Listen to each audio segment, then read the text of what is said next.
Knock, knock. Do you think Fred Hampton knew that the drink was spiked, that trust had an expiry date, that his body was already marked before the bullets even arrived? I have the pleasure now to introduce who I believe is one of the baddest motherfuckers in the world. A man that did something that a lot of us ought to be very glad that he did. He was a part of making the only party which exists in the United States today that represents the people. As a matter of fact, he was one half. Him and Huey P. Newton started out in 1966. Sometimes I think where some of us were in 1966. I think what we would have said if we'd heard about some niggas going out in the street talking about carrying some guns, fighting all them policemen because we didn't know they were pigs out there in the streets. And I think I'm speaking for the whole party of the state of Illinois. I know I am. When I say that we love Huey P. Newton, we love Elridge Cleaver, we love Bobby Hutton, we love the Black Panther Party, and we love Chairman Bobby Seale.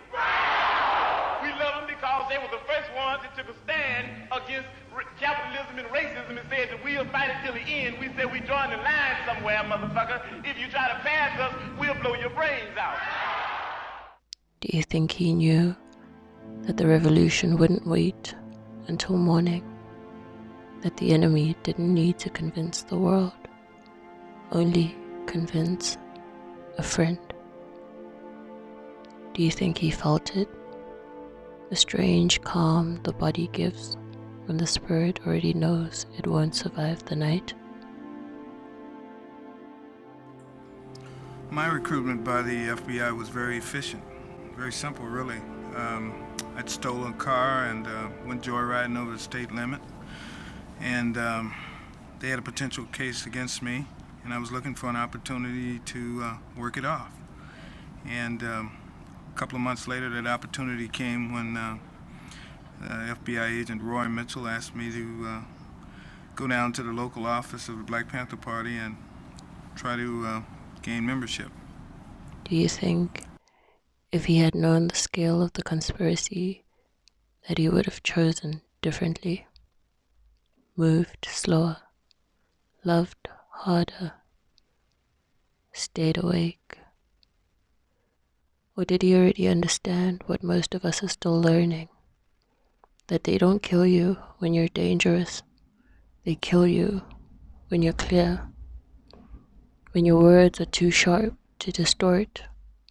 When your vision is too strong to bend. When your joy is too loud for their silence.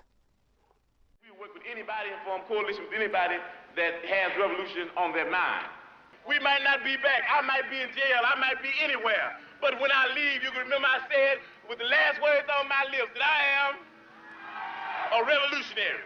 And you're going to have to keep on saying that. You're going to have to say that I am a proletarian. I am the people. I'm not the pig. You've got to make a distinction. And the people are going to have to attack the pigs. The people are going to have to stand up against the pigs.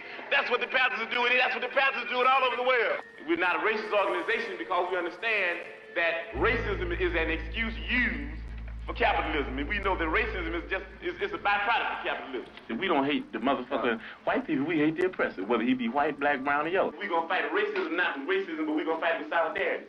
We said we're not going to fight capitalism with black capitalism, but we're going to fight it with socialism. Everything would be all right if everything was put back in the hands of the people. And we're going to have to put it back in the hands of the people. Maybe he did know. Maybe that's why he never whispered. And maybe that's the part that haunts me. That clarity costs you everything. And confusion gets rewarded with airtime. So I ask myself, if I knew the cost of my clarity, would I trade it in for comfort?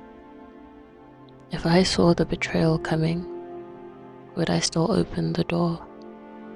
And if I didn't, what kind of world would that make me complicit in building?